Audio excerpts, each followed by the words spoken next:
الذي هدانا سواء الطريق وجعل لنا التوفيق خير رفيق والصلاة والسلام على من أرسله هدى ونورا أما بعد فأعوذ بالله من الشيطان الرجيم بسم الله الرحمن الرحيم ومن جاهد فإنما يجاهد لنفسه إن الله لغني عن العالمين صدق الله العظيم وقال رسول الله صلى الله عليه وسلم موقف سعد في سبيل الله خير من قيام ليلة القدر عند الحجر الأسود أو كما قال عليه الصلاة والسلام۔ اللہ تعالیٰ کا بہت بڑا شکر احسان ہے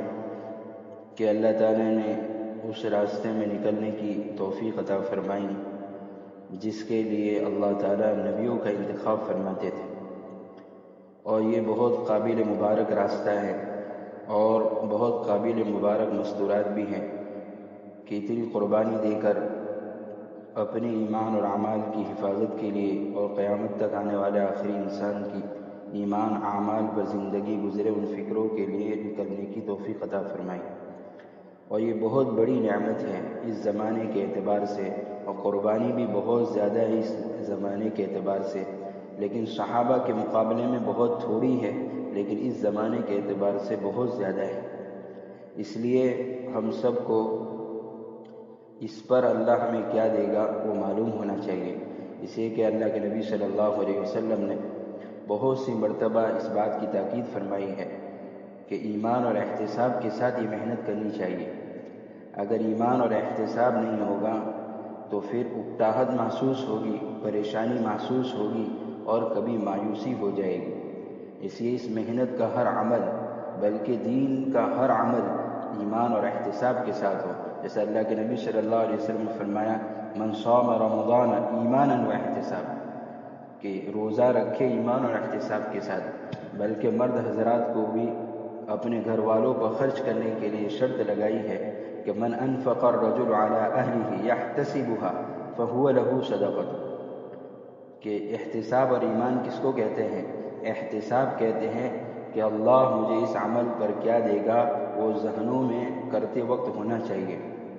اور اس پر ایمان کا مطلب ہے کہ 100% یقین ہو کہ میرا اللہ نے یہ وعدہ کیا ہے، نبی صلی اللہ علیہ وسلم نے وعدہ کیا ہے، ایمان یعنی یقیناً ضرور مجھے ملے گا۔ اس یقین کے ساتھ اس محنت کو کرنا ہے کہ اس محنت کے لیے اللہ کے نبی صلی اللہ علیہ وسلم نے بڑے فضائل بتائے ہیں، صحابہ نے ان فضائل پر یقین ہونے کی وجہ سے اپنے جانیں لگائی ہیں، اور مستورات نے اپنی جانیں لگانے کے جذبے پیش کیے ہیں۔ اللہ تعالیٰ کیا دیں گے؟ اللہ تعالیٰ قرآن میں فرماتے ہیں یا ایھا الذین آمنوا ان تنصروا اللہ ینصرکم ویثبت اقدامکم، اے ایمان والو اگر تم اللہ کے دین کی مدد کرو گے تو اللہ تمہاری مدد کرے گا۔ یہ آیت کا ترجمہ تو بہت سنتے ہیں، لیکن ایک بات سمجھنے کی ہے قرآن میں کہ اللہ نے دین کی مدد کو اپنی مدد بتایا ہے۔ یہ تو اللہ کے دین کی مدد ہمارے مفسرین ترجمہ کرتے ہیں، ورنہ قرآن کی آیت تو ہے ان تنصروا اللہ، کہ اگر تم اللہ کی مدد کرو گے۔ اللہ مدد کا محتاج نہیں ہے، اللہ تو غنی ہے، اللہ کو کسی کی ضرورت نہیں، پھر بھی دین کے کام کو اپنی مدد سے تعبیر کیا ہے، اور کتنی بڑی فضیلت کی بات ہے کہ ہم دین کا کام کر رہے ہیں، گویا اللہ کی مدد کر رہے ہیں، اور جب اللہ کی مدد آئے گی تو کوئی مسئلہ ہی نہیں رہے گا۔ اس لیے ہمارے اکابر کہتے ہیں کہ سوئی یا نمک بہت سستا ملتا ہے، سوئی بھی سستی ہے، نمک بھی سستا ہے، لیکن جنت الفردوس تک کے مسائل، سوئی یا نمک سے لے کر جنت الفردوس تک کے سارے مسائلوں کا حل اللہ تعالیٰ نے اس محنت میں رکھا۔ اس یقین کے ساتھ چلیں گے تو اللہ موت تک چلائے گا، اور ہمیں اس محنت کے ہر عمل پر جو اللہ نے انبیاء اور صحابہ کی مدد کی ہے وہ ہماری ضرور مدد کرے گا، غیب سے اور قدرت سے۔ اس یقین کے ساتھ یہ محنت کرنی چاہیے۔ اسے اللہ کے نبی صلی اللہ علیہ وسلم فضائل بتائے، خود اللہ نے بتائے ہیں۔ ایک جگہ اللہ فرما رہے ہیں وَلَيَنْصُرَنَّ اللَّهُ مَن يَنْصُرُهُ، اللہ ان کی ضرور مدد کرے گا جو دین کی مدد کر رہے ہیں۔ ایک جگہ اللہ فرما رہے ہیں يَنْصُرْكُمُ اللَّهُ فَلَا غَالِبَ لَكُمْ، اگر اللہ مدد کرے تو کون ہے جو ان کو پریشان کر سکے، کون سا کاروبار ہے جو ان کو نقصان پہنچا سکے۔ ایک جگہ اللہ فرما رہے ہیں من عمل صالحا من ذکر او انثى وهو مؤمن فلنحيينه حیاة طیبہ، اس محنت کے ذریعے جب ایمان اور اعمال صالحہ زندگی میں آئیں گے تو اللہ تعالیٰ سکون والی زندگی عطا فرمائیں گے، اور سکون بہت بڑی دولت ہے۔ اسی لیے اللہ کے نبی صلی اللہ علیہ وسلم نے فرمایا مال کا زیادہ ہونا مالداری نہیں ہے، وَلَكِنَّ الْغِنَى غِنَى النَّفْسِ، اصل مالداری تو دل کی مالداری ہے۔ کروڑ پتی ہونے کے باوجود دل میں سکون نہیں ہے، وہ غریب سے غریب ہے۔ مالدار تو وہ ہے جس کے دلوں میں سکون ہو، چاہے کم کماتا ہو، روز کما کر روز کھاتا ہو، چاہے مہینے کے آخر میں تنخواہیں پوری ہو جاتی ہو، لیکن سب سے زیادہ مالدار وہی ہے، بڑا مالدار۔ اس کے لیے اس بات کی ہم فکر کریں کہ قرآن حدیث میں کس کو کامیاب کہا ہے۔ تیسری جگہ اللہ فرما رہے ہیں ان الذین آمنوا وعملوا الصالحات سیجعل لهم الرحمن ودا، کہ جو ایمان اعمال صالحہ کی محنت کرے گا اللہ تعالیٰ لوگوں کے دلوں میں محبت ڈالیں گے۔ ہاں، ہماری مستورات کی بھی مقبولیت محبوبیت ہوگی مستورات کے اندر۔ مستورات ہمارے گھر کو مدرسہ سمجھے گی، خانقاہ سمجھے گی، مرکز سمجھ کر دین سیکھنے کے لیے ہمارے گھروں پر آئے گی اور ہماری عزت کرے گی، ہمارے سے محبت کرے گی۔ یہ دین کی محنت میں طاقت اللہ نے رکھی۔ اور اللہ تعالیٰ کیا کریں گے دین کی محنت کی برکت سے؟ وعد اللہ الذین آمنوا منکم وعملوا الصالحات لَيَسْتَخْلِفَنَّهُمْ فِي الْأَرْضِ كَمَا اسْتَخْلَفَ الَّذِينَ مِنْ قَبْلِهِمْ، کہ اللہ تعالیٰ دین کی محنت کی برکت سے اللہ تعالیٰ خلافت دیں گے۔ خلافت کس کو کہتے ہیں؟ بادشاہت الگ ہیں، خلافت الگ ہے۔ بادشاہت میں یہ ہوتا ہے کہ پرجا کا، پبلک کا لے کر اپنا اور اپنے ماننے والوں کو آباد کرنا ہے، اور خلافت یہ ہے کہ اپنے ماننے والوں کا سارا قربان کر کے لوگوں کو خوش رکھا جائے۔ اللہ خلافت دیں گے۔ اور کیا دیں گے؟ وَلَيُمَكِّنَنَّ لَهُمْ دِينَهُمُ الَّذِي ارْتَضَىٰ لَهُمْ وَلَيُبَدِّلَنَّهُم مِّن بَعْدِ خَوْفِهِمْ أَمْنًا۔ اللہ تعالیٰ لوگوں کے دلوں میں دین کے لیے جگہ بنائیں گے۔ جو لوگ ہیں غیر ایمان والے ہیں، اگر ہم محنت کرتے رہیں تو اللہ تعالیٰ ان کے دلوں میں دین کی جگہ بنائیں گے، دین سے محبت کریں گے، اسلام سے محبت کریں گے۔ اور کیا کریں گے؟ وَلَيُمَكِّنَنَّ لَهُمْ دِينَهُمُ الَّذِي ارْتَضَىٰ لَهُمْ وَلَيُبَدِّلَنَّهُم مِّن بَعْدِ خَوْفِهِمْ أَمْنًا۔ جو ابھی خوف چل رہا ہے اللہ تعالیٰ خوف کو امن سے بدل دیں گے۔ اللہ تعالیٰ نے محنت میں وہ طاقت رکھی ہے جس محنت کے لیے اللہ نے ہمیں بھیجا ہے۔ اسے ہماری مستورات بھی بہت قابل مبارک ہیں، آپ کی ہمت بھی قابل مبارک ہے۔ اللہ آپ کا نکلنا قبول فرماوے، آپ کی قربانیوں کو قبول فرماوے، اور وہ نکلنے والوں کو معلوم ہوتا ہے کون کیا قربانی دے کر نکلتا ہے، کس طریقے سے نکلتا ہے، اپنے بچوں کی قربانی دے کر نکلتا ہے، کاروبار کی قربانی دے کر نکلتا ہے۔ اور ہماری مستورات کی تو اور زیادہ قربانی ہے مردوں کے مقابلے میں۔ مرد حضرات تو ادھر ادھر گشمی کر لیتے ہیں، مستورات کو ایک ہی جگہ پر رہنا پڑتا ہے، تو ان کی قربانی زیادہ ہے۔ اور اللہ کے ہاں اللہ کے نبی صلی اللہ علیہ وسلم عائشہ رضی اللہ تعالیٰ عنہ سے فرمایا الاجر علی قدر النسب، کہ تیرا ثواب تو تیرے تھکنے کے بقدر ہے، تیری تکلیف کے بقدر ہے، تیری مشقت کے بقدر ہے۔ اسے اللہ نے قرآن میں یہ بتایا ہے کہ محبوبیت دیں گے، سکون دیں گے، خوف سے امن دیں گے، لوگوں کے دلوں میں اسلام اور دین کی جگہ بنائیں گے، اللہ تعالیٰ خلافت دیں گے اور اللہ مدد کریں گے۔ اور آخرت میں کیا دیں گے؟ وَلَنَجْزِيَنَّهُمْ أَجْرَهُمْ بِأَحْسَنِ مَا كَانُوا يَعْمَلُونَ، ان کے اعمال سے بہت کہیں زیادہ، بہت زیادہ دیں گے۔ ہماری زبان میں اتنا دیں گے کلیجہ ٹھنڈا ہو جائے گا۔ اور اللہ کے نبی صلی اللہ علیہ وسلم نے بھی اس کے فضائل سمجھائے ہیں۔ ایک جگہ اللہ کے نبی صلی اللہ علیہ وسلم فرما رہے ہیں موقف ساعۃ فی سبیل اللہ خیر من قیام لیلۃ القدر عند الحجر الاسود، کہ اللہ کے راستے میں ایک گھنٹہ لگانا۔ ہم نے ایک مرتبہ لغت کے اندر جو عربی گرامر کے اعتبار سے دیکھا کہ ساعتین کا کیا مطلب ہے، تو بہت سارے حضرات تو اس کو 20 منٹ کہتے ہیں، ہو سکتا ہے 20 منٹ بھی ہو، لیکن چونکہ ہم نے اور بڑھایا اور لغت کے اندر دیکھا تو ساعتین کا ترجمہ ہوتا ہے ایک گھنٹہ، تو کہا ایک گھنٹہ لگانا، ایک گھنٹہ۔ موقف ساعۃ فی سبیل اللہ، اللہ کے راستے میں ایک گھنٹہ لگانا شب قدر میں حجر اسود کے سامنے عبادت کرنے سے بڑا ثواب ہے۔ اب ذرا اندازہ لگاویں، وہاں ایک نیکی کا 1,00,000 نیکی کے برابر ہے، اور شب قدر کے اندر ایک رات عبادت کرنے کا ثواب 1,000 رات عبادت کرنے کا ثواب ہے۔ لیلۃ القدر خیر من الف شہر، 1000 مہینوں سے بہتر ہے۔ تو اگر 1000 مہینے کو 1,00,000 کے ساتھ گنتی دیتے ہیں تو 10 کروڑ مہینے ہو جاتے ہیں خالی ایک گھنٹہ لگانے پر۔ کتنی عالی محنت ہے یہ۔ ایک حدیث شریف میں پیارے رسول صلی اللہ علیہ وسلم نے فرمایا مقام احدکم فی سبیل اللہ ساعۃ خیر لہ من عملہ عمرہ فی اہلہ، ایک اللہ کے راستے میں 1 گھنٹہ لگانا، 1 ساعت لگانا پوری زندگی کے نیک اعمال سے بہتر ہے۔ گھر پر رہ کر پوری زندگی کے نیک عمل سے بہتر ہے۔ اب سوچیں کہ پوری زندگی یعنی 60 سال لے لیں تو 60 سال عبادت کرنے کا ثواب 1 گھنٹہ لگانے پر ملے گا۔ اب ہماری مستورات ایک دن کے 24 گھنٹے لگا رہی ہیں، 240 گھنٹے لگ رہے ہیں، 1 گھنٹے کا یہ ثواب ہے کہ پوری زندگی کے نیک عمل سے بہتر ہے، تو پھر 240 گھنٹے کی کتنی بڑی قربانی، کتنا بڑا ثواب ملے گا۔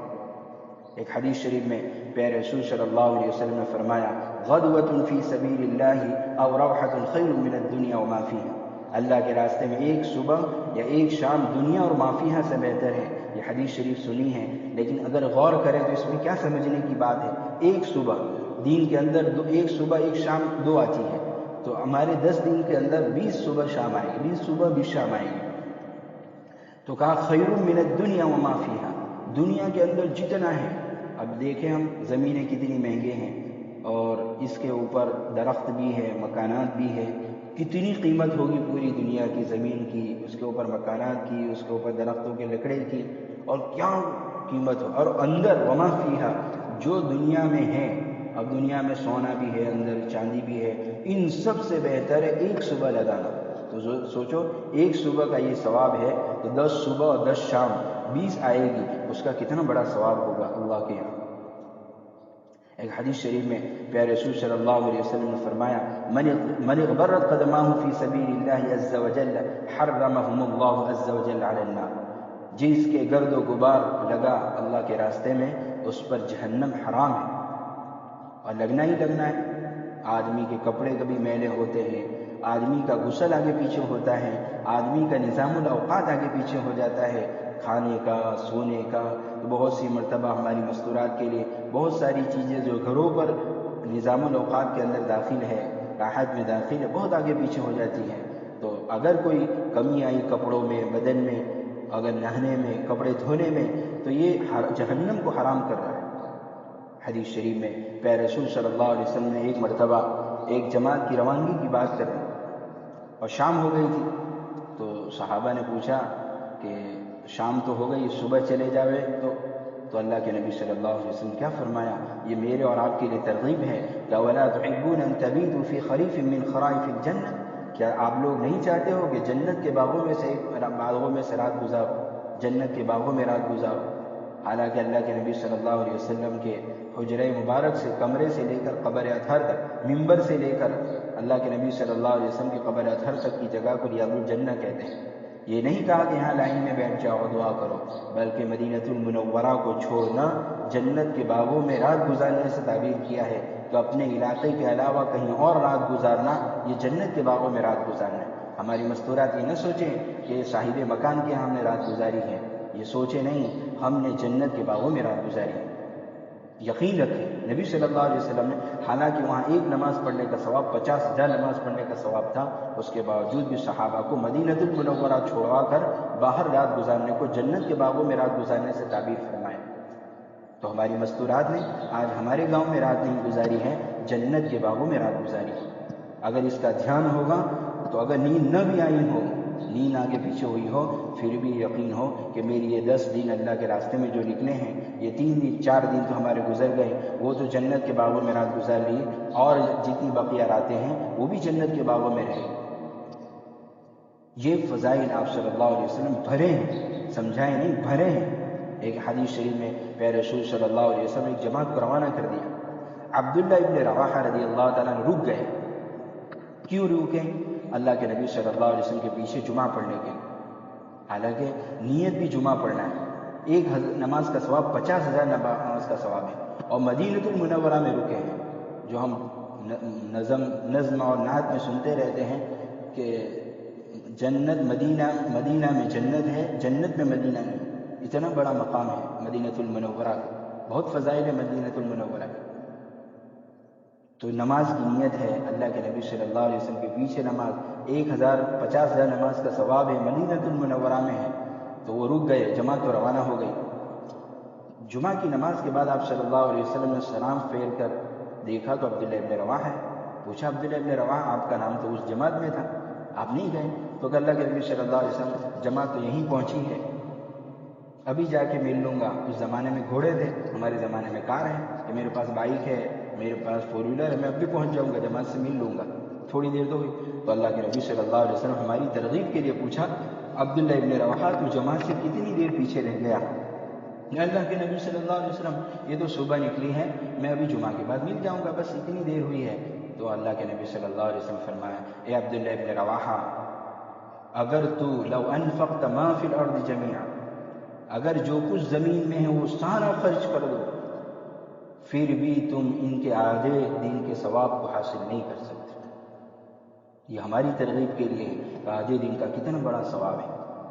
ایک مرتبہ ایک صحابی نے آپ صلی اللہ علیہ وسلم سے سیر و تفریح کی اجازت مانگی, اذن لی بالسیاحہ, کہ اللہ کے نبی صلی اللہ علیہ وسلم تفریح کی اجازت دے دو. تو اللہ کے نبی صلی اللہ علیہ وسلم فرمایا ان سیاحت امتی الجہاد فی سبیل اللہ, کہ میری امت کی سیر و تفریح تو اللہ کے راستے کی محنت ہے, کہ ہم اللہ کے راستے کی محنت کریں گے تو اللہ تعالیٰ ملکوں تک لے جائیں گے, اللہ تعالیٰ وہ چیز دکھائیں گے, اللہ تعالیٰ ایسے علاقوں میں لے جائیں گے جو آدمی پیسوں سے بھی نہیں جا سکتا,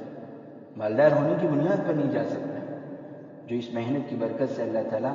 جہاں جہاں لے جاتے ہیں.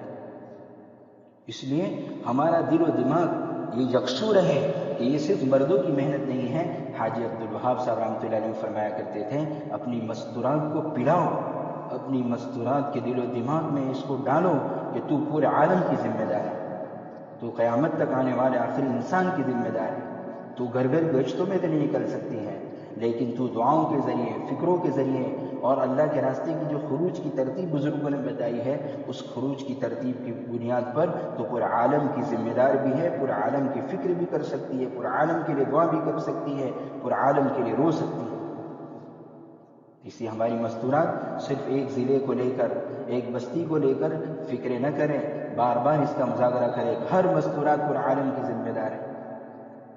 ایک ایک فرد بشر کی ذمہ دار ہے. کہیں بے دینی پائی جائیں تو رونے کی ذمہ دار ہے, فکروں کی ذمہ دار ہے, دعاؤں کی ذمہ دار ہے, تہجد میں رونے کی ذمہ دار ہے. اپنے شوہر کے لیے, اپنی اولاد کے لیے تو بہت روئے ہیں, لیکن اپنے دل سے پوچھیں میں امت کے لیے کتنی مرتبہ میں روئی ہوں. بچے کے بخار پر اور بچے کے پریشان ہونے پر بہت روئی ہوں, لیکن امت کی بے دینی پر میں کتنی روئی ہوں. یہ اس محنت سے چاہا جا رہا ہے کہ نبی صلی اللہ علیہ وسلم کی پہلی سنت جو ہے وہ دل کی سنت ہے, کہ جو آدمی اس امت کے لیے روئے گا وہ اللہ کے نبی صلی اللہ علیہ وسلم کے زخم پر مرہم لگانے کے برابر ہے, کیونکہ اللہ کے نبی صلی اللہ علیہ وسلم بہت کوڑے ہیں. ایک مرتبہ عائشہ رضی اللہ تعالیٰ عنہ نے اللہ کے رسول صلی اللہ علیہ وسلم سے درخواست کی اللہ کے نبی صلی اللہ علیہ وسلم دعا فرمائیں, تو اللہ کے نبی نے ہاتھ اٹھایا, اللہم اغفر لعائشہ ما تقدم من ذنبها وما تأخر وما سرت وما علن, اے اللہ عائشہ کے اگلے پچھلے ظاہری باطنی سارے گناہ معاف کر دے. تو ماں عائشہ رضی اللہ تعالیٰ عنہ اتنے خوش, اتنے خوش, اتنے خوش کہ مارے خوشی کے سر گود میں لگنے لگے. تو کہا عائشہ بہت خوشی ہو رہی ہے؟ تو کہا کیوں نہیں نبی, اے اللہ کے نبی صلی اللہ علیہ وسلم آپ نبی ہیں اور کتنی اچھی دعا کی ہے, میں کیوں نہ خوش ہوں. تو اللہ کے نبی صلی اللہ علیہ وسلم نے فرمایا قسم کھا کر واللہ انہا لدعوتی فی کل امت, واللہ انہا لدعوتی فی کل صلاۃ, یا عائشہ اللہ کی قسم میں یہ دعا ہر نماز کے بعد میری امت کے لیے کرتا ہوں. ذرا سوچیں ہم کہ ہر نماز کے بعد اللہ کے نبی صلی اللہ علیہ وسلم امت کے لیے دعا فرماتے تھے. ایک مرتبہ مسلم شریف کی روایت ہے, ایک مرتبہ آپ صلی اللہ علیہ وسلم رونے لگے دو آیتوں کو پڑھ کر, ان تعذبہم فإنہم عبادک, ابراہیم علیہ السلام کی دعا کو قرآن میں نقل کی ہے. اس دعا کو پڑھ کر اللہ کے نبی صلی اللہ علیہ وسلم رونے لگے, اے اللہ ابراہیم علیہ السلام اور عیسیٰ علیہ السلام نے تو کہہ دیا ان تعذبہم فإنہم عبادک, یہ اگر تو ان کو سزا دے تو یہ تیرے بندے ہیں, انصاف کا یہی تقاضا ہے. وَإِن تَغْفِرْ لَهُمْ, اگر تو معاف کر دے تو بڑا بخشنے والا ہے.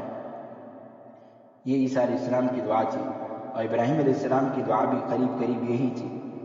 کہ فَمَن تَبِعَنِي فَإِنَّهُ مِنِّي, جنہوں نے میری بات مانی وہ تو میرا ہے. وَإِن تَغْفِرْ لَهُمْ فَإِنَّكَ أَنْتَ الْعَزِيزُ الْحَكِيمُ, اور جو گناہ کرے تو اے اللہ تو معاف کرنے والا ہے, تو بڑا زبردست حکمت والا ہے. اللہ کے نبی صلی اللہ علیہ وسلم رونے لگے. تو اللہ کے نبی صلی اللہ علیہ وسلم رو رہے ہیں، اللہم لامتی لامتی، اے اللہ میری امت میری امت۔ تو اللہ تعالیٰ جاننے کے بعد جبرائیل سے کہا اذهب الى محمد، جاؤ محمد کے پاس اور پوچھو کیوں رو رہے ہو، فاسأل ما یبکیک، پوچھو کیوں رو رہے ہو آپ، حالانکہ اللہ جانتا تھا کہ یہ کیوں رو رہے ہیں۔ تو جا کر اللہ کے نبی صلی اللہ علیہ وسلم سے پوچھا اے اللہ کے نبی صلی اللہ علیہ وسلم کیوں رو رہے ہو؟ تو فرمایا میری امت کا غم رلا رہا ہے، اس لیے کہ ایک نبی آنے کے بعد کوئی دوسرا نبی آتا تھا تو میری امت کو کوئی سنبھال لیتا تھا، لیکن میرے بعد تو کوئی آنے والا ہی نہیں، تو میری امت کو کون سنبھالے گا؟ تو اللہ کے نبی صلی اللہ علیہ وسلم رو رہے، پوچھا میرے بعد تو میری امت کا کیا ہوگا، اب کون سنبھالے گا؟ پہلے تو امت گمراہ ہو جاتی تھی، دوسرا نبی آ کر ان کو سہارا دے دیتا تھا، ان کو سہارا مل جاتا تھا، ان کو بچا لیتا تھا، لیکن میری امت کو کون بچائے گا؟ وہ جہنم کے راستے پر چلی گئی تو ان کو کون سنبھالے گا؟ تو اللہ جبرائیل علیہ السلام اللہ کے نبی صلی اللہ علیہ وسلم کے پاس سے اوپر اللہ کے پاس گئے اور پوری کارگزاری سنائی۔ تو اللہ نے نبی صلی اللہ علیہ وسلم سے فرمایا جاؤ کہہ دو اللہ کے نبی سے ان سنردیک فی امتک ولا نسوک، کہ ہم تجھے تمہاری امت کے بارے میں خوش کر دیں گے، تمہیں غمگین نہ کریں گے۔ اور اللہ کے نبی صلی اللہ علیہ وسلم کی قرآن میں کتنی آیتیں ایسی ہے جو یہ بتا رہی ہے کہ اللہ کے نبی صلی اللہ علیہ وسلم کو اتنا درد تھا، لعلک باخع نفسک الا یکونوا مؤمنین، لعلک باخع نفسک علی آثارہم ان لم یؤمنوا بہذا الحدیث اسفا، کہ اے نبی جی تم اتنا اللہ کہہ رہے ہیں، اے نبی جی تم اتنا غم کرو گے کہ اپنی جان گنوا دو گے، کتنا درد کرو گے، کتنا امت کا درد لے کر چلو گے۔ اس لیے ہماری ماں بہنیں، یہ صرف 10 دن پورا کرنا نہیں ہے، بلکہ اللہ سے مانگنا ہے، درد مانگنا ہے، اے اللہ نبیوں والا درد دے دے، جو درد جو رات کو سونے نہ دے، دل کو سونے نہ دے۔ ہاں، ہدایت تو اللہ کے ہاتھ میں ہے، ہم کسی کو زبردستی نہیں کر سکتے۔ اللہ نے قرآن میں نبی سے بھی منع فرمایا لست علیہم بمسیطر، آپ زبردستی نہیں کر سکتے، لیس علیک ھداھم، تمہارے ذمہ ہدایت نہیں ہے، تمہارے ہاتھ میں بھی ہدایت نہیں ہے۔ ہاں، ہم زبردستی نہیں کر سکتے، ہاں ہم سمجھانے میں کمی نہیں کریں گے، ہم فضائل سمجھانے میں کمی نہیں کریں گے، ہم دعائیں کرنے میں کمی نہیں کریں گے، ہم حکمت کے ساتھ کھلا پلا کر، محبت کے ساتھ، نرمی کے ساتھ، خوشامدانہ انداز سے ایک فقیر 10 روپے نکالنے کے لیے کیا کیا اپنا حلیہ بنا دیتا ہے، کیا کیا بتاتا ہے میری ماں بیمار ہے، بچہ بیمار ہے، اس سے کہیں زیادہ، فقیروں سے کہیں زیادہ ہم ایک ایک مستورات سے خوشامدیں کریں گے، ان کی صلاحیت دین پر لگ جاؤ۔ ہاں، زبردستی میرے ہاتھ میں نہیں ہے، ہم خوشامدیں کرنے میں، دعائیں کرنے میں، کھلانے میں، پلانے میں، قریب کرنے میں، دوستی کرنے میں، تعلقات بنانے میں اللہ کے لیے، دنیا کے لیے نہیں، اللہ کے لیے تعلقات بنانے میں کمی نہیں کریں گے، فضائل سمجھانے میں کمی نہیں کریں گے، لیکن ہم زبردستی تو نبی سے نہیں کہا تو ہم کیسے کر سکتے ہیں؟ اور ہم اس کے مکلف بھی نہیں ہے، قیامت کے دن سوال نہیں ہوگا ہم کو کہ کسی کو نماز پڑھوائی تھی کہ نہیں، کسی کو روزہ رکھوایا تھا کہ نہیں، کسی کو پردہ کروایا، یہ سوال قبر میں بھی نہیں ہوگا۔ تیرا رب کون ہے یہ سوال ہوگا، تجھے تو بتا تیرا کیا ہے، تو کیا سوال ہوگا؟ تو کہ محنت کا سوال ہوگا کہ تم نے محنت کا حق ادا کیا تھا کہ نہیں، تم روئے تھے کہ نہیں، تم نے سمجھایا تھا کہ نہیں، تم نے فکریں کی تھی کہ نہیں، اور تم نے خوشامدیں کی تھی کہ نہیں، یہ سوال ضرور ہوگا۔ محنت کا سوال قیامت کے دن ہوگا، کسی کی نماز پڑھوانے کا سوال نہیں ہوگا، کسی کو پردہ کروانے کا سوال نہیں ہوگا، کیونکہ اولاد کا دل بھی اللہ کے ہاتھ میں، ادھر ابراہیم علیہ السلام ہے، ابا کا دل ادھر نہیں ہے، نوح علیہ السلام ادھر ہے، لیکن بیٹے کا دل ادھر نہیں ہے۔ اللہ کے نبی صلی اللہ علیہ وسلم کی محنت ادھر ہے، چچا ابو طالب ادھر نہیں ہے، چچا ابو لہب ادھر نہیں ہے، خود کے چچا، خود کے والد لوط علیہ السلام کی بیوی ان کی محنت پر نہیں ہے۔ تو پتہ چلا کہ جب بیٹا ہمارے ہاتھ میں نہیں، نوح علیہ السلام کا ہمارے سامنے کارگزاری ہے، تو پھر ہم دوسروں کے دلوں کا کیا حال کریں گے؟ دوسروں کا دل بھی اللہ کے ہاتھ ہے، بین اصبع الرحمن، ان فضائل کو سامنے رکھ کر اللہ سے درد مانگے۔ دوسرا، فکریں کریں، فکریں، سوچ کی طاقت، فکر کی طاقت، غور کرنے کی طاقت، عمل، ہمارے بزرگ یوں کہتے ہیں کہ عمل کے سمندروں پر فکر کا، غور و فکر کا ایک قطرہ بھی بھاری ہے۔ ہم سوچیں، ہم غور و فکر کریں، طاقت لگاویں فکر کی، سوچ کی، غور کرنے کی، کہ اس مستورات کو میں کیسے 3 دن کی تشکیل کروں، اس کو میں کیسے قریب کروں، اس سے میں کیسے اللہ کے لیے تعلقات بناؤں، میں اس کا ذہن کیسے بدلوں، اور پھر ان کا نام لے کر کیسے اللہ کے سامنے منواؤں۔ ہماری مستورات ابھی 4 دن لگ گئے ہیں۔ ہماری مستورات کے بعد صاحب میں اپنے دل سے پوچھوں، مستورات اپنی کارگزاری یہ لیں کہ میں نے 4 دن لگا دیے ہیں، 4 دن میں میرے پاس کتنے مستورات کے نام ہیں میری ڈائری میں، اور میں نے آج تہجد میں کتنی مستورات کے لیے نام لے کر دعا کی۔ یا اللہ، اس مستورات نے نام تو لکھوا دیا ہے، لیکن فارغ ہو کر جانا، اپنی اولاد کی ترتیب بنا کر جانا، اور اپنے شوہروں کو تیار کرنا، اور اپنی سارے شوہروں کے کاروبار کی ترتیب بنانا، اپنے بچوں کی ترتیب بنانا، اپنی نظام الاوقات کو آگے پیچھے کرنا، بڑی ہمت کی ضرورت پڑتی ہے اللہ، تو ان کی مدد فرما۔ اب ہماری مستورات 5 مستورات، اگر 5 کا بھی نام لے کر دعا کریں تو 25 مستورات کے رات تہجد میں قبول کروا، اور ہماری مستورات ڈائری بناویں کہ مستورات کا نام لکھ لے۔ کوئی مستورات ڈرے ہوئے ہمارا نام لکھ رہا ہے، تو ہم نام لے کر دعا کریں گے۔ پھر صبح تہجد میں ڈائری کھولیں اور اللہ سے کہے، اے اللہ، مثال کے طور پر کہ بھئی یہ بہن نے نام لکھا ہے، فلاں اہلیہ نے نام لکھوایا ہے، تو یا اللہ ان کی اہلیہ نے نام لکھوایا ہے، اے اللہ ان کے لیے آسان فرما۔ حدیث شریف میں ہے سب سے زیادہ جلدی دعا جو قبول ہوتی ہے وہ کسی کا نام لے کر جو کرتی ہے اس کا قبول ہوتی ہے۔ ہمارا بھی مسئلہ اچھا حدیث شریف میں ہے، جو دوسروں کے لیے نام لے کر دعا کرتا ہے تو اللہ کے نبی صلی اللہ علیہ وسلم فرمایا فرشتہ آمین کہتا ہے۔ تو آمین کا کیا ترجمہ؟ آمین کا ترجمہ اے اللہ قبول فرما۔ فرشتہ قبولیت کی مہر لگا دے گا، اس مستورات کا کام بن جائے گا۔ اور دوسرا کیا فائدہ ہوگا کہ فرشتہ یوں کہے گا وَلَكَ بِمِثْلَ، تجھ کو بھی وہی ملے جو دوسری بہن کے لیے دعا کرے، تو ہم کو تو فری میں ملنے کا ہے۔ گویا کہ ہم پوری تہجد میں اگر مستورات کے لیے مانگیں گے تو ہماری مستورات کو لگا پھر ہم اپنے لیے کب مانگیں گے؟ ارے بھائی فرشتہ وہی دعا کر رہا ہے کہ تم جو دوسروں کے لیے مانگ رہے تم کو فری میں ملنے کا ہے۔ اے اللہ ہماری مستورات کو، اے اللہ آخری سانس تک کے لیے اس محنت کا نبیوں والا درد دے، ان کی فکروں کو دینی فکر بنا دے۔ اے اللہ مستورات میں خالی 3 دن نہ لگوا، اے اللہ مستورات میں 3 دن 10 دن چلا اور بیرون لگوا کر ان کی قیامت تک آنے والی نسلوں کو دین اور دین کی محنت کے لیے قبول فرما کر، اے اللہ عالم کو ہدایت کا ذریعہ بن، ان کو نہیں، اور 3 دن مستورات کے لیے نہیں، 10 دن مستورات کے لیے بھی نہیں، بلکہ ان کو آخری سانس تک، ان کی قیامت تک آنے والی نسلوں میں دین کی محنت زندہ رہے، اس کے لیے قبول کروانا۔ چاہے آدھا گھنٹہ ہم دعا کریں، آنے والی ابھی 10 دن تو ہم صرف مستورات ہی کی ڈائری رکھیں، مستورات کے جو نام لکھیں انہی کو قبول کروا دیں، اور دوسرے دن مستورات سے کہیں آج تہجد میں ہم نے آپ کے لیے نام لے کر دعا کی تھی، آپ نے نام لکھوایا تھا ماشاءاللہ، تو ہم نے آج بہت دعا کی آپ کے لیے کہ آپ کے لیے اللہ نکلنا آسان کر دے، تو وہ مستورات بھی خوش ہو جائے گی، کیونکہ دعا کے ذریعے بہت سارے لوگ خوش ہوتے ہیں۔ تو ہم دعا کا کہیں گے تو مستورات خوش ہو جائے گی، یار میرے لیے نام لے کر تہجد میں دعا کی، میرے لیے، تو پھر اس کے دلوں میں اللہ نرمی ڈالے گا کہ ہم نے آپ کے لیے دعا کی ہے، اور ہمیں یقین ہے انشاءاللہ کہ اللہ تعالی ہماری دعا کی برکت سے آپ کا وقت لگوا دے گا۔ تو اب کیا ہوگا کہ ہم تو یہاں سے چلے جائیں گے، ہو سکے مقدر کی بات ہے کہ نقد جماعت نہ بن سکے، اسے کہ نقد جماعت بنوانا یہ بھی ہماری یہ بس میں نہیں ہے، اسے کہ قلوب تو پھر بھی اللہ کے ہاتھ۔ تم کو حدیث شریف میں اللہ کے نبی صلی اللہ علیہ وسلم ہمارے لیے ایک اصول بتایا کہ من ہم بحسنۃ فلم يعملها كتبها اللہ له عنده حسنۃ کاملہ، جس نے نیکی کا ارادہ کیا اور یہ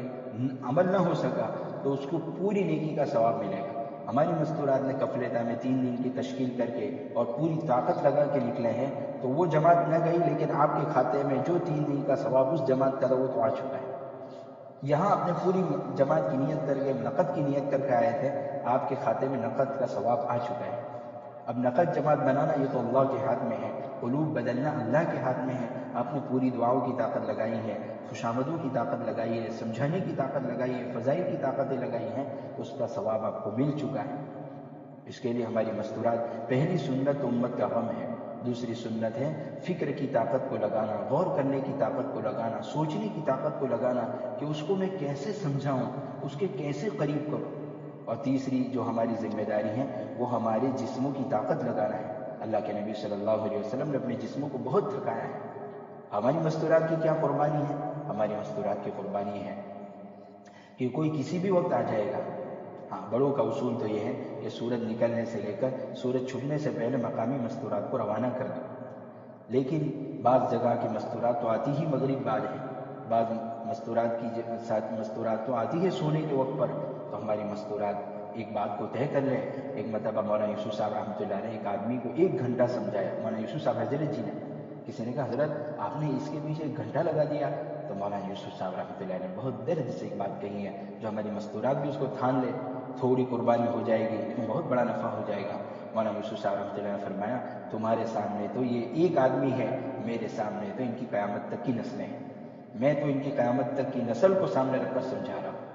اسی طرح ہماری مستورات آنے والی ایک ایک مستورات کو ایک مستورات نہ سمجھیں, ایک ایک مستورات قیامت تک کی نسل ہے. یہ کسی کی ماں ہے, یہ کسی کی بہن ہے, یہ کسی کی خالہ ہے, یہ کسی کی مستقبل میں نانی بنے گی, دادی بنے گی. اگر اس کی زندگی میں دعوت کی محنت کی فکر آ گئی اور ہم نے اس کے ہمارے بیگوں کے اندر بھی کہیں اللہ نے طاقت دی ہے تو کاجو بادام رکھیں, اور اس کے اندر چیوڑا رکھیں, اور اس میں کوئی پرکشش ہے سیب وغیرہ رکھیں. جب ہماری مستورات آوے, وہ مکان والے تو رکھتے ہی ہیں لیکن ہم آوے تو فوراً ان کا دسترخوان لگا دیں, اس کو کاجو بادام بھی دے اور ان کو دعوت پلاوے,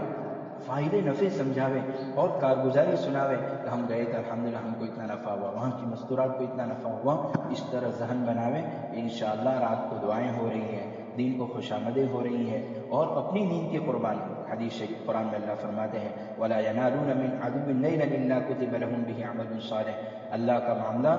دنیا کے سیٹھوں کی طرح نہیں ہے. دنیا کے سیٹھ کیا کرتے ہیں کہ بھائی صبح 10 بجے سے لے کر 5 بجے تک کی نوکری ہے تو بس روزانہ 500 روپے ہیں تو 500 روپے ملیں گے. اگر کوئی یوں کہے آج میری گاڑی میں پنچر ہو گیا تو میں پیدل آیا تھا, میں رکشہ سے آیا تھا, تو میرا 500 کی جگہ 600 کر دو, تو سیٹ تو یوں کہے گا, ایک مرتبہ کہے گا میں ناشتے کے بغیر آیا ہوں, ڈائریکٹ وقت پر آنکھ کھلی ہے, میں پیدل آیا ہوں, میں بیمار تھا اس لیے آیا ہوں. تو سیٹ کہے گا تو بیمار ہو کر دوا پی کر آ, چل کر آ, اور پیدل آ, سائیکل پر آ, کار میں آ, ٹو ویلر پر آ, بھوکا آ, کھا کے آ, پانی پی کے آ, روزہ رکھ کے آ, مجھے تو کام چاہیے. یہ دنیا کے سیٹ کا معاملہ ہے, اللہ کا یہ معاملہ نہیں ہے. اللہ کا معاملہ تو اللہ تعالیٰ دینے پر کے لیے ہی بیٹھا ہے. بلکہ کتابوں میں لکھا ہے, حدیث شریف میں, جو آدمی گھر سے وضو کر کے, مردوں کے لیے فضائل ہے, بلکہ حدیث شریف میں جو عورت یا مرد رات کو صرف تہجد کی نیت کر کے سوئیں, نہ اٹھ سکے تو بھی فری میں ثواب ملے گا. حالانکہ دنیا کا کوئی بھی سیٹ نیت پر تنخواہ نہیں دیا کرتا ہے, نیتوں پر کوئی تنخواہ نہیں دیتا ہے. تو اللہ کا معاملہ تو نیتوں پر دیتے ہیں اللہ تعالیٰ. اب ہماری مستورات نے 10 دن لگائے ہیں, ہماری مستورات کی نیند آگے پیچھے ہو رہی ہے, تو اللہ قرآن میں فرما رہے ہیں إِلَّا كُتِبَ لَهُمْ بِهِ عَمَلٌ صَالِحٌ. اللہ تعالیٰ اس کو نیک عمل بنا لیں گے. جس طرح چلنا عمل کوئی نیک عمل نہیں ہے, پوری دنیا چل رہی ہے, یہ نیک عمل نہیں ہے چلنا. پوری دنیا واک آن ٹاک کر رہی ہے, چل رہی ہے, اور تفریح کرنے کے لیے, جسم کو اتارنے کے لیے چل رہی ہے. چلنا کوئی ثواب نہیں ہے, لیکن اللہ کی نسبت پر چلا تو یہ نیک عمل ہے. جس طرح گھر سے مسجد کے لیے نکلا ہے تو یہ چلنا عبادت ہے. ایک ایک قدم پر گناہ معاف, ایک ایک قدم پر نیکی لکھی جائے گی. چلنا عبادت نہیں, لیکن یہاں عبادت بن گیا کیونکہ اللہ کے حکم کو پورا کرنے جا رہا ہے. اس طرح ہماری مستورات اگر نیند کی قربانی دے رہی ہیں تو یہ عمل صالح بن جائے گا. اگر بھوک کی قربانی دے رہی ہے تو یہ عمل صالح بن جائے گا. جو قربانی, جو مشقت اٹھائے گی اس سے اللہ کا تعلق ملے گا, اللہ تقویٰ دے دیں گے اللہ. اسی لیے جب مولانا یوسف صاحب رحمۃ اللہ علیہ سے کسی نے پوچھا حضرت آپ توحید بہت بیان کرتے ہیں تو یہ بات بتاؤ کہ اگر ہم گئے تشکیل میں تو ہدایت کون دے گا؟ تو کہ اللہ ہی دے گا. اور اگر نہ جاؤ تو ہدایت کون دے گا؟ تو کہ اللہ ہی دے گا. تو وہ من چلا آدمی تھا, بڑوں کو بھی من چلے آدمی ملتے ہیں. انہوں نے کہا پھر ہم کو تھکوا دے کیوں ہو, جب ہم جاوے نہ جاوے تو بھی ہدایت اللہ کے ہاتھ میں, اور جاوے تو بھی اللہ کے ہاتھ میں ہدایت ہے, تو پھر ہم کو تھکوا دے کیوں ہو. تو مولانا یوسف صاحب رحمۃ اللہ نے فرمایا یقیناً تمہارے جانے سے بھی اللہ ہدایت دے گا, نہ جانے سے بھی اللہ ہدایت دے گا, لیکن تم تھکو گے تو تم اللہ کے قریب ہو جاؤ گے. قربانی قرب سے ہے, یعنی قریب ہونا ہے. اور قریب والوں کی تو دنیا والے بھی بات سنتے ہیں کہ تیری لاگوت اچھی ہے, تیری پہچان ہے, تیری اڑک ہے, تو ذرا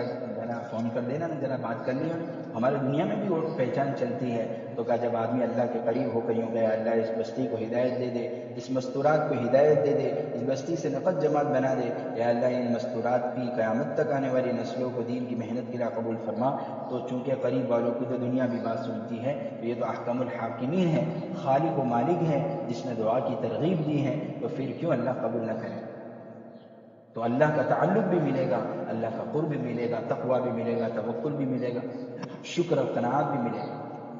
تو ہماری مستورات طے کر کے جاوے. کوئی تکلیف آ رہی ہے, چونکہ مستورات کی بہت بڑی قربانی, ہم نے تو کل بھی ان حضرات سے کہا تھا, ساتھیوں سے, کہ مستورات کی نیند کی قربانی بہت زیادہ ہو جاتی ہے. کیونکہ کبھی بھی کوئی کسی بھی وقت آرام کے لیے آئے نہ کوئی مستورات آ گئی تو ہماری مستورات ذرا تھوڑی دیر کے لیے، ابھی 6 دن باقی ہیں، ہو سکتا ہے آئندہ جہاں رخ ہے وہاں بھی کوئی مستورات بہت طلب لے کر آئی ہیں، اور جو طلب لے کر آتا ہے اللہ اس کو ہدایت دیتا ہے، وَيَهْدِي إِلَيْهِ مَن يُنِيبُ، جو طلب لے کر آتا ہے اللہ تو کیا کہتا ہے طلب والوں کو ہدایت دیتا ہوں، بے طلبوں کو تو اللہ محروم کر دیتے ہیں۔ اللہ 3 قسم کے لوگ ہوتے ہیں، ایک ہوتے ہیں طالب، اللہ تعالیٰ اس کو ہر وقت ترقی دیتا ہے، ایک ہوتا ہے قانع کہ ہم نے تو بہت قربانی دے دی، ماشاءاللہ یہ وقت لگ گیا، اتنا وقت لگ گیا، تو اللہ ان کی ترقی روک دیتے ہیں، میں تو ملکوں میں بھی میرا وقت لگ گیا اور میرا تو اس میں بھی وقت لگ گیا، الحمدللہ قانع بن گیا، قناعت اور خوش ہو گیا، تو اس کی ترقی اللہ روک دیتے ہیں۔ اور جو ناقد ہوتا ہے، جو کیڑی نکالتا ہے، اللہ تعالیٰ اس کو محروم کر دیتا ہے۔ اگر کوئی مستورات طالب بن کر آئی ہیں، طلب دکھا رہی ہیں، تو ہماری مستورات چاہے نیند کا خمار بہت زیادہ ہو، اس کے سامنے ایسا اظہار کرے، نہیں نہیں ہم آپ کے آنے سے خوش ہوئے، آپ ضرور بیٹھیں۔ کبھی کبھی مستورات سوچتی ہے کہ یار ان کا آرام کا وقت ہے، لیکن آئی ہے طلب کے ساتھ، تو ہم ان کو بشاشت کا اظہار کریں، نہیں نہیں آپ کے آنے سے ہم کو خوشی ہوئی ہے، آپ آئے تو بہت اچھا ہے، اللہ آپ کے آنے کو قبول فرما، ہم تیار ہیں، کوئی مسئلہ نہیں ہے۔ ہمارے کتنے اکابر نیند میں سے، مولانا جمشید رحمۃ اللہ علیہ، ہمارے مولانا طارق جمیل صاحب کارگزاری سنا رہے تھے، ہمارے استاد مولانا جمشید صاحب رحمۃ اللہ علیہ بڑھاپے ہیں، 80 سال کی عمر ہے، تو کہا کتنے گانے والے ان کا نام لے لے کر رویا کرتے تھے، رات کو ناچنے والے اور ناچنے والیاں رویا کرتے تھے، کیوں؟ تو کہا رات کو 2 بجے بھی مولانا جمشید کو اٹھاتے تھے، تو مولانا جمشید صاحب یوں کہتے تھے، یہ ناچنے والے یوں کہتے تھے، مولانا جمشید صاحب رحمۃ اللہ علیہ آنکھ بعد میں کھولتے تھے، پہلے کہتے تھے مرحبا مرحبا مرحبا، یوں بول کر آنکھ بعد میں کھولتے تھے، لیکن پہلے مرحبا یعنی استقبال کرتے تھے، سینے سے ہم ناچنے والوں کو لگاتے تھے۔ اتنا بڈھا آدمی 80 سال کا اور چلنے سے معذور ہے، اور ہماری آنے پر رات کو 2 بجے بھی انہوں نے کہہ رکھا تھا رات کو 2 بجے بھی آ سکتے ہو، رات کو کبھی ہم ناچ کر، کیونکہ ناچنے والے رات کو دیر تک ناچتے ہیں، ہیرو ہیروئن، تو کہ ہم رات کو ابھی شو پورا کر کے کبھی 3 بجے جاتے ہیں، 2 بجے جاتے ہیں، اور ہم ان کو اٹھاتے ہیں، یہاں ان کا خادم کو اٹھاتا تھا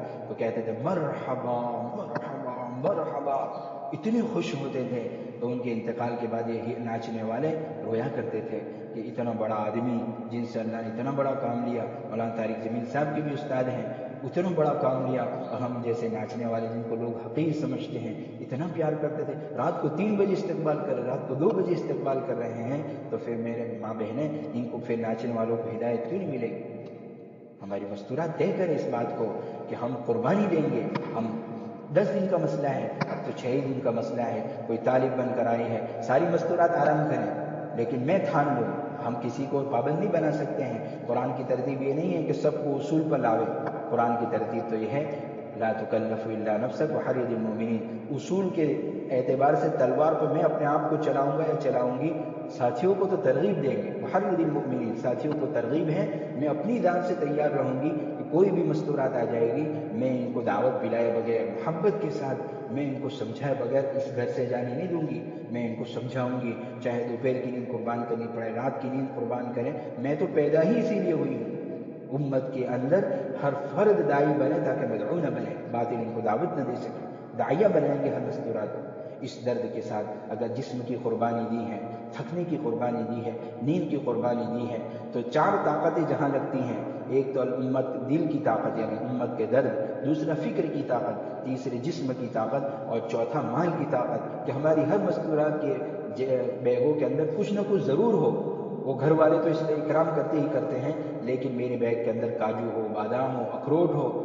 انجیر ہو، ایسا کوئی نہ کوئی چیوڑا ہو، کچھ نہ کچھ ایسا ہو کہ کوئی بھی مستورات کبھی بھی آوے ہمارے پاس اس اکرام کے لیے ضرور کچھ نہ کچھ موجود ہو، اکرام بھی کرتے جائیں گے اور ان کو پلاتے بھی جائیں گے، اسے مال بھی لگے، اور یہ جب 4 طاقتیں لگے گی تو اللہ تعالیٰ ملکوں میں ہدایت کے فیصلے فرماتے ہیں، اور وہ جو چیزوں پر یہ 4 طاقتیں لگتی ہیں اللہ اس کو چمکاتے ہیں۔ اسی ہماری ماں بہنوں سے گزارش ہے کہ اللہ تعالیٰ ہماری اس 4 طاقتوں کو، قوت قلبیہ دل کی قوت، فکر کی طاقت، جان کی طاقت اور مال کی طاقت، ان 4 طاقتوں پر کو اللہ کے دین کی محنت کے لیے وقف کر دے یکسو ہو کر، اور اپنے مردوں کو اور آنے والی مستورات سے یہ سمجھاویں کہ اپنے شوہروں کو اللہ کے راستے میں بھیجیں، اس لیے کہ صحابیات نے اپنے حقوق معاف کر دیے تھے، بیویوں نے اپنے حقوق معاف کیے تھے، ماؤں نے اپنے حقوق معاف کیے تھے کہ میرے بیٹے تو جاؤ اللہ کے راستے میں۔ خنسہ رضی اللہ تعالیٰ نے اپنے بیٹوں کی محبت کو قربان کیا۔ یہ کیا تھا؟ انہوں نے کہا آخرت میں لے لیں گے۔ ادھر ایک صحابی رضی اللہ تعالیٰ عنہ جو پیر سے معذور ہیں لیکن بیوی تشکیل کر رہی ہیں اور کہہ رہے تم نہیں جا سکتے ہو، تانا مارا، کیا بھاگ کر آ جاؤ گے، وقت پورا نہیں کر سکو گے، جو ہماری زبان میں وقت نہیں پورا کر سکتے، تم سے نہیں لگے گا وقت، تم نہیں جا سکتے ہو جماعت میں۔ یہ تانا اس لیے دیا تھا کہ وہ نکلے، اور نکلتے وقت انہوں نے جوش میں آ کر بیوی نے کیوں تانا دیا؟ تو نیت کی اللہم لا تردنی الی اہلی، یا اللہ مجھے واپس نہ بھیجنا، اور اللہ تعالیٰ نے وہیں خبر بنا دی۔ ہم ایسی مستورات بنیں، ہم اپنے شوہروں سے کہیں، مستورات کو سمجھاویں کہ اپنے شوہروں کو 4 مہینے لگانے کے لیے ترغیب دیں، تیار کریں، اپنے شوہروں کو کہیں ہم کسی طرح گھر چلا لیں گے، ہم اپنے حقوق معاف کر رہے ہیں۔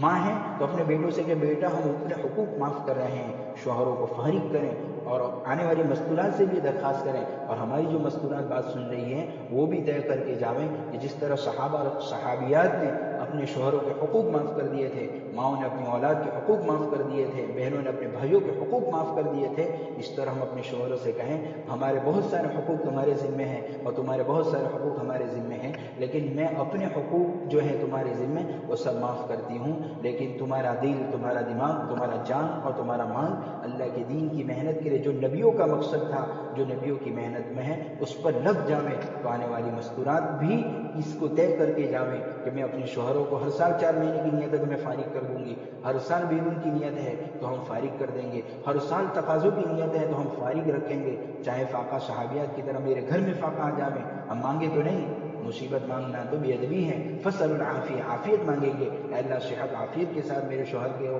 اللہ کے دین کی محنت کے اوپر یہ مستورات یہ 6 دنوں میں اپنے شوہروں کو بھی قبول کرواوے، اپنی اولاد کو بھی دین کی محنت کے لیے قبول فرماوے، پوری امت کو قبول کروانے کی طے کر کے جاوے، اور آنے والی مستورات کو بھی ترغیب دے اپنے شوہروں کا ہر سال چلہ لگے، 4 دن لگے، مہینے کے 3 دن لگے، اور اپنی مستورات کے ساتھ ہر 3 مہینے میں 3 دن لگے، ہر سال میں 10 دن لگے، ہر 3 سال میں چلہ لگے۔ مردوں کے لیے بھی ترغیب دیں، مستورات کی جماعت کے لیے بھی ترغیب دیں، اور مقامی کام کی ترغیب دیں، اور محبت کے ساتھ ہمارے پردوں کے فضائل ہم کو یاد ہو۔ ہماری مستورات اپنے دل سے پوچھے کہ میں پردہ کر رہی ہوں لیکن پردے پر اللہ کیا دے گا، اور پردہ نہ کرنے پر اللہ کی کیا پکڑ ہوگی، کیا مجھے معلوم ہے؟ اگر مجھے یہ نہیں معلوم کہ پردے کرنے کے کیا فضائل ہیں تو اللہ معاف کرے، اللہ معاف کریں، کبھی کبھی ہم مستورات کو نہیں سمجھا سکیں گے کہ پردہ کرنے سے اللہ کیا دیں گے، اپنے جسم کو چھپانے سے اللہ کیا دیں گے۔ لوگ بیماری کی وجہ سے، ابھی کورونا کی بیماری میں اس طرح گرمی سے بچنے کے لیے اپنے چہروں کو اور جسموں کو چھپاتی ہیں، اس لیے کہ اسکن کی حفاظت ہو، بیماری سے حفاظت ہو۔ کیٹ پہنتی تھی اور کیٹ پہنتے تھے ابھی جب بیماری تھی، تو ہم تو اللہ کے حکم کے لیے، تم اسکن بچانے کے لیے، ہم اللہ کو ناراضگی سے بچنے کے لیے پردہ کر رہے ہیں، اور جو چاکلیٹ کھلی رہ جاتی ہے اس پر تو کیڑے آتے ہیں۔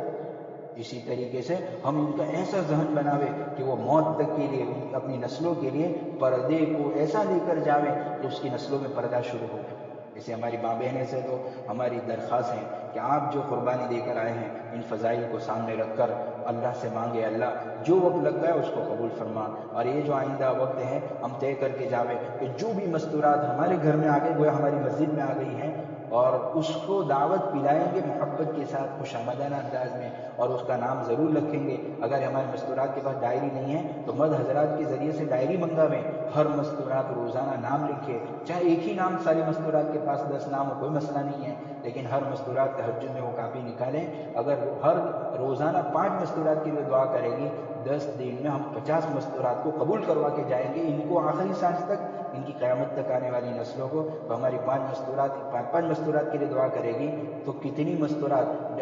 کم از کم 250 مستورات کو قبول کروا کے ہم یہ 10 دن سے جائیں گے، اور پھر اللہ اس دعا کی برکت سے جو ان کی نسلوں میں فیصلے کریں گے وہ قیامت کے دن کھلے گا کہ کتنا بڑا نفع ہو گیا۔ ہم کارگزاری نہیں سنا دیں، ورنہ مستورات کی برکت سے کتنے بڑے بڑے کام ہو گئے۔ اب آخری بات سنا کر میں اپنی بات ختم کرتا ہوں۔ یہ جو تبلیغ کا کام ہو رہا ہے بہت خوش ہونا چاہیے، بہت خوش ہونا چاہیے۔ یہ تبلیغ کا کام جو ہو رہا ہے، آپ یہ نہ سوچیں کہ مردوں کے کھاتے میں جا رہا ہے، بہت خوشی کی بات ہے کہ یہ پوری دنیا میں تبلیغ کا کام 4 عورتوں کے کھاتے میں جا رہا ہے، اور سب سے زیادہ تو 1 مستورات کے کھاتے میں جا رہا ہے، لیکن چونکہ 4 مستورات نے مشورہ کیا تھا اس لیے 4 مستورات کے کھاتے میں۔ اب ذرا سوچیں کہ ہم، قرآن نے یہ حکم دیا ہے کہ وقرن فی بیوتکن، اپنے گھروں میں رہیں، اور گھر میں رہنا وہ اللہ کا حکم سمجھ کر رہیں۔ اسے کہ اللہ کے نبی صلی اللہ علیہ وسلم سے پوچھا کہ ایک صحابی نے، عقبہ بن عامر رضی اللہ تعالیٰ، من نجات، حفاظت کس میں ہے؟ تو اللہ کے نبی صلی اللہ علیہ وسلم فرمایا املک علیک لسانک ولیسعک بیتک وبکی علی خطیئتک، کہ اپنی زبان کو قابو میں رکھو، یہ حفاظت کا راستہ ہے۔ دوسرا، اپنے گھروں میں رہو، یہ مستورات سے بھی نہیں کہا، مردوں سے بھی کہا ہے کہ مرد کا وقت تو 3 ہی جگہ لگنا چاہیے،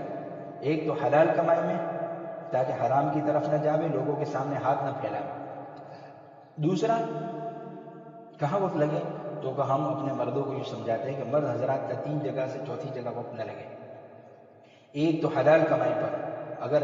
ضرورت ہے تو، دوسرا اپنے بیوی بچوں کو وقت دینا سنت ہے، ہم مردوں کو یہ بتاتے ہیں سنت سمجھ کر وقت دیں۔ اللہ کے نبی صلی اللہ علیہ وسلم نے عصر سے مغرب کا وقت طے کیا تھا اپنی بیویوں کے لیے،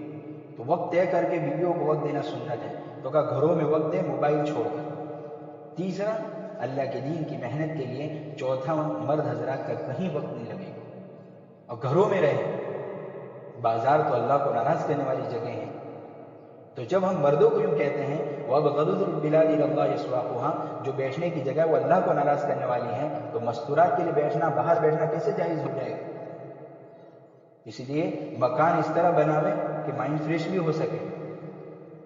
تو ہم مستورات تو گھروں میں رہے گی،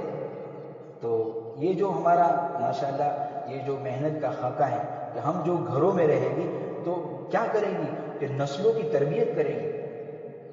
اگر اصل بات ہے ہمارے ذہن سے نکل نہ جائے تو یہ پوری دنیا میں تبلیغ جو ہو رہی 4 مستورات کے کھاتے میں جائے۔ ایک مرتبہ 4 مستورات بیٹھی تھی کاندھلا کے اندر، اور مستورات چونکہ اس وقت انگریز کا زمانہ تھا، اور انگریز اگر کوئی ہمارے ملک کا اگر کوئی ڈیوٹی کے لیے اور جاب کے لیے جاتا تو اس کو بڑی تنخواہیں دیتے تھے، تو لوگ انگلش سیکھتے تھے، جیسے آج بھی انگلش سیکھ رہے ہیں تو انگلش سیکھتے تھے۔ تو 4 مستورات سوچ رہی یار سبھی انگلش سیکھ رہے ہیں، ہمارے نسلوں سے علم ضائع ہو رہا ہے، تو کیا کرنا چاہیے؟ سب کی جو اولاد انگلش سیکھ رہی ہے، جیسے آج کل کے زمانے میں کہ ہمارے گھروں سے ہم نے ابھی سروے کیا تو ہمارے پورے یہ 7 گاؤں سے، اور ہم اپنے علاقوں کو بھی سمجھ سکتے ہیں کہ اب ہم نے ہمارے علاقوں میں علم کے لیے اپنے بچوں کو بھیجنا کم ہو گیا ہے، حافظ عالم بنانا کم ہو گیا ہے۔ الحمدللہ پالنپور میں تو اب تک باقی، اللہ اور ترقی عطا فرمائے، لیکن ہماری مستورات سے گزارش ہے ہمارے علاقے کے لیے بھی دعا کر کے جانا کہ انگلش سیکھنے کا ایسا ماحول بن گیا ہے کہ وہ ایسا لگتا ہے کہ انگلش سیکھے بغیر تو اللہ روزی بھی نہیں دے گا۔ تو وہ مستورات کے زمانے میں اس وقت بھی ایسا ہی تھا کیونکہ انگریز کا زمانہ چل رہا تھا، تو چاروں مستورات ماشاءاللہ فکر کر رہی تھی۔ اس وقت کاندھلا میں ایک بارات آئی تھی جس کو ہم کہتے ہیں جان آنا، بارات آئی ہوئی تھی، تو اس میں سے ایک مستورات نے کہا دیکھو اس بارات میں کوئی اگر عالم آیا ہو تو میں اپنی بیٹی کی شادی کرا دوں گی۔ تو بارات میں تحقیق کی گئی کوئی مولوی صاحب آئے ہیں، تو کہا ایک مولوی صاحب آئے ہیں، تو کہا میں میری بیٹی دینے کے لیے تیار ہوں۔ بھائی کیا نام ہے وہ مولوی صاحب کا؟ تو کہا مولانا اسماعیل نام ہے رحمۃ اللہ علیہ۔ مولانا اسماعیل اس وقت زندہ تھے، تو کہ مولوی اسماعیل نام ہے، حالانکہ ان کی عمر بھی بڑی تھی، بعض حضرات نے 35-40 تک کہی، اور لڑکی کی عمر 18-20 سال کی تھی۔ کسی نے کہا کہ اتنا فرق، تو کہا کوئی حرج نہیں ہے، اس لیے کہ میں علم کی نسبت پر میری بیٹی دے رہی ہوں۔ تو میری ماں بہنیں دل پر لے کر جاوے، شادی کرانے کی بنیاد مال نہیں ہے، شادی کرانے کی بنیاد کاروبار نہیں ہے، شادی کرانے کی بنیاد ملک نہیں ہے، شادی کرانے کی بنیاد دین ہے۔ کیا فائدہ ہوا؟ تو اپنی بیٹی تو دے دی، بارات ایک آئی تھی 2 واپس گئی کاندھلا سے۔ تو وہ مولانا اسماعیل صاحب کون تھے؟ تو مولانا اسماعیل صاحب چونکہ اصل قربانی تو مولانا اسماعیل صاحب سے زیادہ ان کی ساس کی تھی کہ انہوں نے اپنی نوجوان بیٹی بڑی عمر والوں کے ساتھ، چونکہ عالم تھا اور اپنی نسلوں میں علم آوے دین آوے اس کے لیے اس نیت سے دی تھی، تو پھر وہ مولانا اسماعیل صاحب کو اللہ نے 2 بیٹے دیے۔ وہ ایک کا نام حضرت جی مولانا الیاس صاحب رحمۃ اللہ علیہ ہے جن سے پوری دنیا میں دعوت کا کام لیا۔ دوسرے بیٹے کا کیا نام ہے؟ دوسرے بیٹے کا نام مولانا یحییٰ صاحب رحمۃ اللہ علیہ ہے۔ مولانا یحییٰ صاحب بھی بہت بڑے اللہ والے ہیں، مولانا یحییٰ صاحب کو کم پہچانتے ہیں لوگ، لیکن شیخ زکریا رحمۃ اللہ علیہ کی جنہوں نے تربیت کی ہے وہ مولانا یحییٰ صاحب ہے۔ یہ مولانا یحییٰ صاحب کے بیٹے ہیں شیخ زکریا رحمۃ اللہ علیہ، یعنی مولانا الیاس صاحب کے، مولانا اسماعیل صاحب کے شیخ زکریا رحمۃ اللہ علیہ پوتے ہوتے ہیں۔ پوری دنیا میں ان کی فضائل اعمال کو چلا دیا،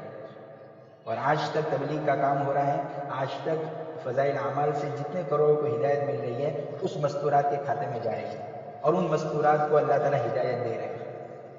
اس کے لیے ہماری مستورات ذرا خوش ہو اندر سے کہ پوری دنیا میں جو تبلیغ کا کام ہو رہا ہے وہ بھی مستورات کی برکت سے ہو رہا ہے، اور جتنا فضائل اعمال کے ذریعے کروڑوں کو ہدایت مل رہی ہے وہ بھی مستورات کے کھاتے میں جاری۔ مستورات اتنا بڑا کام کر سکتی ہیں، اس لیے بڑے حوصلے کے ساتھ رہیں، بڑے عزائم کے ساتھ رہیں۔ اللہ تعالیٰ ہماری مستورات کے آنے کو قبول فرماوے، ان کی قربانیوں کو قبول فرماوے، ان کے تھکنے کو قبول فرماوے، ان کے وقت لگانے کو قبول فرماوے۔ کتنی مرتبہ اولاد کی محبت ستاتی ہے، بچوں کی پریشانیاں بیماریاں ستاتی ہیں، اور کیا کیا قربانی دے کر آتی ہیں، اور خاص طور پر ہماری مستورات کی نیند کی قربانی ہوتی ہے، نظام الاوقات آگے پیچھے سونے کا کھانے کا ہوتا ہے۔ اللہ تعالیٰ اس قربانی کو قبول فرما کر اپنا تعلق نصیب فرماوے، تقوی توکل دے، نبی والا درد پڑن بے چینی بے قراری دے، اور نبیوں والی فکر عطا فرماوے، نبیوں کی طرح اپنی جان کی طاقت اور جان کی ایک ایک انرجی اور مال کا ایک ایک پیسہ خواہشات اور ضروریات سے بھی بچا کر اللہ کے دین کی محنت کے لیے وقف کرنے کی، کرانے کی اللہ توفیق عطا فرمائے۔ ٹھیک ہے، دعا پڑھ لے۔ سبحان اللہ و بحمدہ، سبحانک اللہم